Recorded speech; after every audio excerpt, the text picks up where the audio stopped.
మా అమ్మగారి ఆశయం అది. ప్రతి పేదవాడికి కూడా అత్యాధునికమైన ఈ యొక్క చికిత్స, ఆధునికమైన ప్రపంచ ప్రమాణాలకు తగ్గట్టుగా మన వైద్య సేవను అందించాలి, అతి తక్కువ ఖర్చుతో అని. ఇలా చేసుకుంటూ వెళ్తున్నాం. ఇక చలనచిత్ర పరిశ్రమ విషయానికి వస్తే నేను ఎప్పుడు ముందు ఆలోచిస్తుంటాను ఎప్పుడు. అందుకే ఇవాళ నేను ఎవరితో అయినా ఒక సమిష్టి కృషి అంటాను. వాళ్ళ ఆసుపత్రి వాళ్ళ ఎంత బాగా నడుస్తుందంటే మనందరి సమిష్టి కృషి.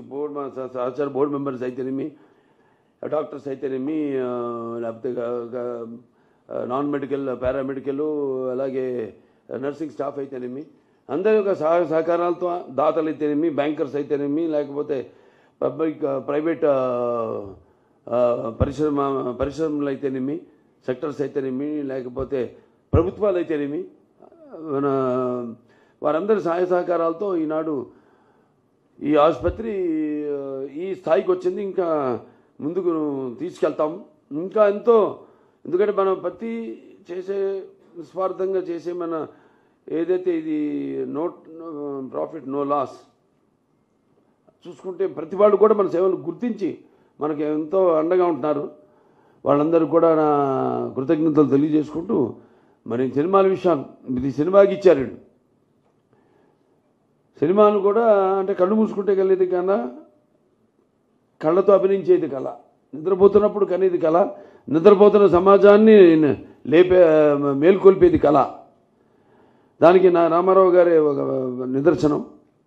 ఎందుకంటే అనేది ఎప్పుడు రుణం ఉంచుకునేవారు కాదు. అది రుణశేషమైన, అగ్నిశేషమైన, శత్రుశేషమైన అంటాం. అటువంటిది ఒక్కొక్క సినిమా ఒక్కొక్క పాత్రకి ఒక్కొక్క సందర్భం.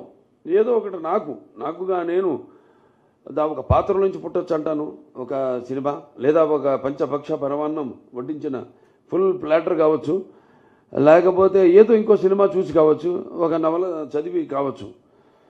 సో అలా ఒక్కొక్క సందర్భంలో అన్నీ అలా కలిసి వచ్చింది కాకతాళీయంగా అని చెప్తుంటాను మీతో. ఇప్పుడు ఈ నీటి సమస్య గురించి తీసాం ఈ సినిమా. నేను ఒక హిందూపూర్, అటు అనంతపురం జిల్లా, అంటే అటు తక్కువ వర్షపాతం ఉన్న రెండో ప్రాంతం ఆఫ్టర్ జైసాల్మేర్, రాజస్థాన్. దానికోసం ఎంతో పాపం హెచ్ఎన్ఎస్ఎస్ ద్వారా నీళ్ళు అందించడం హిందూపూర్కి, పట్టణానికి డైరెక్ట్గా అక్కడ చెరువులన్నీ నింపడం, అలా చేయడం. ఇది అలాగే ఒక నీటి సమస్య గురించి అన్నప్పుడు చాలా రీసెర్చ్ చేసాం. రీసెర్చ్ చేయకుండా ఇది సినిమా అనేది నా విషయంలో. ఇప్పుడు 3 గాజెస్ ఉంది చైనాలో, వాళ్ళు కట్టి భూ భ్రమణమే, the rotation of the earth is slow down అన్నారు బై నాసా. ఒక 0.0 అది పరిగణకు చాలా తక్కువ అనుకోవచ్చు మీరు. ఇంకెన్నో జనరేషన్స్ ఉన్నాయి. అలాగే ఇప్పుడు బ్రహ్మపుత్ర మీద బ్రిడ్జ్ కట్టబోతుంది మళ్ళీ చైనా అన్నారు. అది ఒక్కసారి గేట్లు ఎత్తేసారంటే it's going to be water bomb.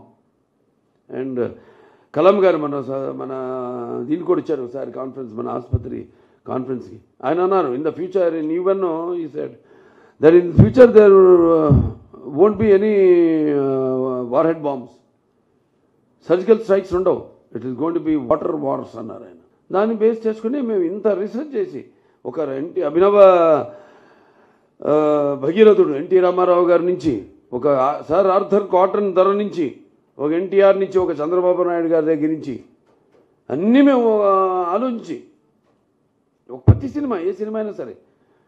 So ఇలా చాలా రీసెర్చ్ చేస్తాం, మార్కెట్ సర్వే చేస్తుంటారు అందరూ. ఒక ప్రోడక్ట్ తీసుకోవాలంటే ఆ ప్రోడక్ట్ కాంపిటీటర్స్ ఎవరు, అసలు మనం ఉండగలుగుతామా, can be survive in this competition అన్నది నేను ఎప్పుడు అందుకే ముందు ఆలోచిస్తాను. అంటే ముందు we are like everyday essential commodity, నిత్యావసర వస్తువును. సో దానికి ముందే వాళ్ళు ఊహించిన దానికి ముందే ఆ ప్రోడక్ట్ని తీసుకొచ్చేసి ఫ్యూచర్ రాబోయే ప్రోడక్ట్ని ఇచ్చేస్తాం ముందే. అది నేను ఫాలో అయ్యేది. దానికి మా నాన్నగారు రామారావు గారే నాకు స్ఫూర్తి. అలాగే ఆసుపత్రి కూడా ప్రతిదీ ఏ విషయంలో అయినా అందరం కూర్చొని ముందే ఆలోచించుకుని ఎలా మనం ప్రజల కోరికలను మనం తీర్చాలి. వాళ్ళ ఏ విధంగా ఆశిస్తున్నారో వాళ్ళని ఆశించిన దానికి ధీటుగా మనం నిలబడాలి. అన్నది. సో ఈ యొక్క విషయంలో అందరికీ కేవలం ఇది కలకిచ్చినట్టు కాదు, మొత్తం ఇది మా నాన్నగారు అమ్మగారికి నేను అంకితం చేస్తున్నాను. నా ఫైనల్ వస్తుంది, అది కూడా బాలవాక్కు బ్రహ్మవాక్కు. డెఫినెట్గా తప్పకుండా రామారావు గారికి అతి త్వరలోనే భారతరత్న ఇచ్చి తీరాల్సిందే. Is my demand. నాకు ఇచ్చినందుకంటే కూడా ఐ వాంట్ నాన్నగారికి భారతరత్న రావాలి. ఎందుకంటే ఒక సంస్కరణలు అంటే పేదవారికి ఒక ఈ ఇన్సెంటివ్స్ అయితేనేమి ఇవన్నీ తీసుకొచ్చిన ఎంతమంది ఉండొచ్చు, అంతకుముందు ప్రధానమంత్రులు ఉండొచ్చు, వాళ్ళ లిబరలైజేషన్ చేసి ఉండొచ్చు కంట్రీని. Economical liberalisation is different and individual states reforms are different. So is the ఆది of reforms in the country. అడికిలో బియ్యం రూపాయలు కానివ్వండి, లేకపోతే మహిళలకి ఆస్తులు సమాన హక్కు కానివ్వండి, లేకపోతే పక్కాయిడు కానివ్వండి, పెన్షన్లు కానివ్వండి, ఇటువంటి చెప్పుకుంటూ పోతే బోల్డ్ అని. సో అతి త్వరలో ఆయన కూడా భారతరత్న ఇస్తుంది ప్రభుత్వం, తప్పకుండా కేంద్ర ప్రభుత్వం.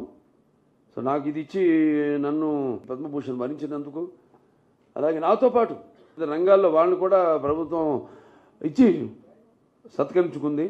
ఇది నాకు ఇవ్వడం అంటే నా చలనచిత్ర పరిశ్రమకు గౌరవించినట్టుగా నేను భావిస్తూ, మరి సేవా రంగంలో ఇటు మన Basavataraka Indo American cancer hospital అయితేనేమి, అక్కడ నా హిందూపూర్ ప్రజానికం అయితేనేమి, వాళ్ళందరికీ కూడా ఈ గౌరవం దక్కినట్టుగా భావిస్తూ నేను సెలవు తీసుకుంటున్నాను.